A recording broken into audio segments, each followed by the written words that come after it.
resting my genitals on. And so I grew up in the Forest of Dean. Anybody know the Forest of Dean? Yeah. You do? Can I have a lift home? The Forest is an isolated country community of about 10,000 people and 3 surnames. And living there is a bit like living in that film Deliverance. You know that film, Dong dong dong dong dong dong. That one, only with less banjo music and more buggery. Thank goodness. Because I don't like banjo music as much as I like buggery. And you know, the Eskimos, the Inuits, got 36 different words for snow. Where I come from in the Forest of Dean, we've got 36 different words. And we didn't have very good holidays or anything, but one year we went to which is in Wales. You might not like the joke at the end of it, but you've got it in my commitment I showed with it. We popped into the gift shop. This word gift shop I had trouble with in that sense, but I don't know why. And I bought a stick of rocket. Welcome to Campfire, Brook and go get it and do what fantasy go all the way through it. But I had leave it there because I couldn't pick it up. They only ever made the one, apparently. And the other half of that joke, let's call it a joke, when I wrote it, was, before I knew any better, was the trouble with living in a village with such a long name is it makes it very difficult to say, but at least it makes it easier to find on the map. Unlike the nearby Welsh village of Fletteris, which is apparently very difficult to find. But it's certainly a lot easier to get your tongue round. Now it's very sad because Fletteris was a mining village, and in the end there were less men going down to get to work. Because it was all being done by machinery down there. The only review I ever got as a stand-up comedian said, the world doesn't need another comedian rhyming on the word clitoris. Except that joke also covers the downfall of the Welsh mining community and the sexual self-empowerment of women. So fuck you, you cunt.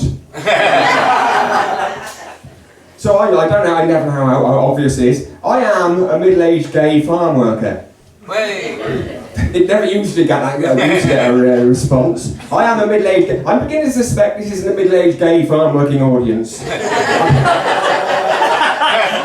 Maybe 1 or 2 out of 3 at most. And if I found myself performing in front of a middle-aged gay farm working audience, I probably would be putting on a different kind of a show anyway. I probably wouldn't be doing any material. We'd all just be having sex in the barn. And then having a nice cup of tea to fulfill the middle-aged part of being middle-aged. Apparently I don't know how to drink tea. It's very posh, but I'm missing in my mouth entirely. And so I never bothered to count on the farm. I don't think there was any point. But a few years ago, my family was watching the X Factor, the year that Ryland was on it. Do you remember that? And my family were watching this. Ear! My auntie was watching it. Ear, she said, because she's local. She said, ear! There's that Ryland! He's a gay, isn't he? You're a gay, aren't you, Darren? Yes, auntie, I am a gay. And the fact that I was in my textile craft room at the time, weaving on my loom. And the fact that I haven't had a girlfriend since 1986. And having sex with all those men in the barn. You'd have thought that would have clinched it, wouldn't you? I'm only really sexually attracted to muscular Chinese men.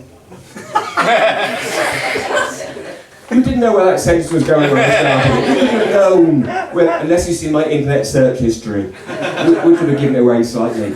What was strange? Well, 2 guys, 1 cup. I have no idea what you said. I'm ignoring it. I can't tell you. You might be a muscular Chinese man. I don't know.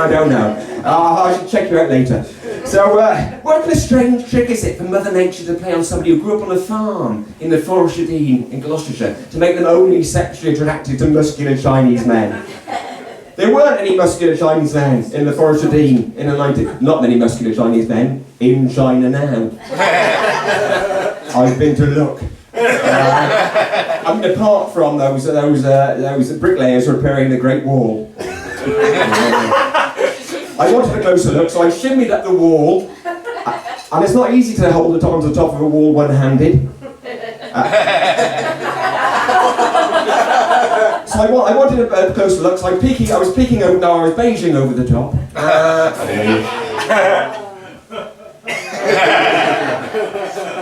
That was that was my first joke. I reverse engineered everything back from there, and I don't know what bricklayers do, but there seemed to be a lot of I forgot that.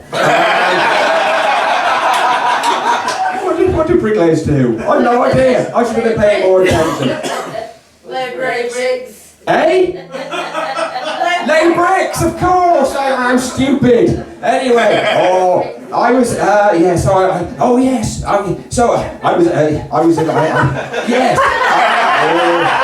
nearly there. I'll remember a line in a minute.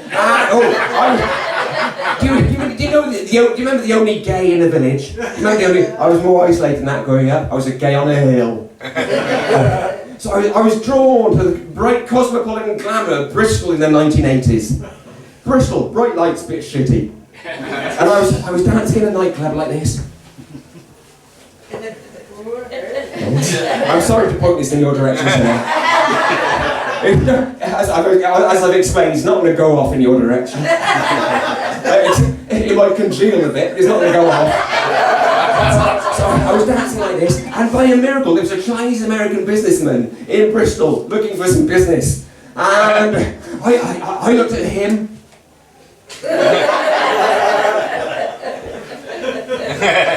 And he looked at me. I won't do him looking at me. I'm not done anymore.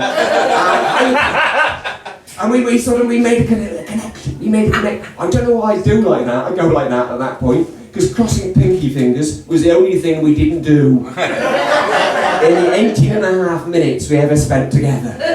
So we needed someone to be intimate together.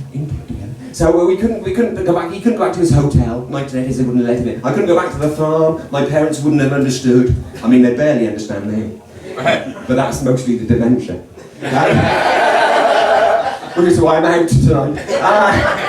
So we went up on the downs. Up on the downs was an odd thing. Up on the downs, this big green area, at the top of Bristol, and we went into the foresty. There was a foresty bit, but we found a clearing. We found a clearing in the forest. I always think a forest is the best place to have a clearing, isn't it? And, we used to live in a clearing in the river. Oh, it was very prone to flooding. It was. You couldn't make a clearing in the desert, could you? You couldn't make it. You go back to find the clearing the next day, you couldn't find it. You couldn't find it. I think the Sahara is just an over-ambitious, dusty clearing. That's my clearings material. So me and Chinese American business, do you remember him? We spent 5.5 of those. I don't know, I'm going like that. All like that. 5.5 of the most beautiful, passionate, intense minutes together. And after those 3.25 minutes, it was winter, we were in a hurry. We parted. And he went back to his wife at the hotel. And I drove home, and I thought, that's it. We'll never have those few golden moments again. But you young people, yes, you youngish people, slightly young people. Are there any young people? You're very lucky if you meet somebody briefly like that. You've got the internet, Skype, FaceTime thing. You can keep in contact all over the world. Back then, you wouldn't believe it. You young people, but if you wanted to keep in contact then, you had to write a letter. And then put it in the bottle, and then throw it out of the back window when it shatters on the rockery like the 1,000 pieces of my broken heart. I've got lovely bollocks, by the way. Pardon me for being egocentric, egotistical. I fucked that up.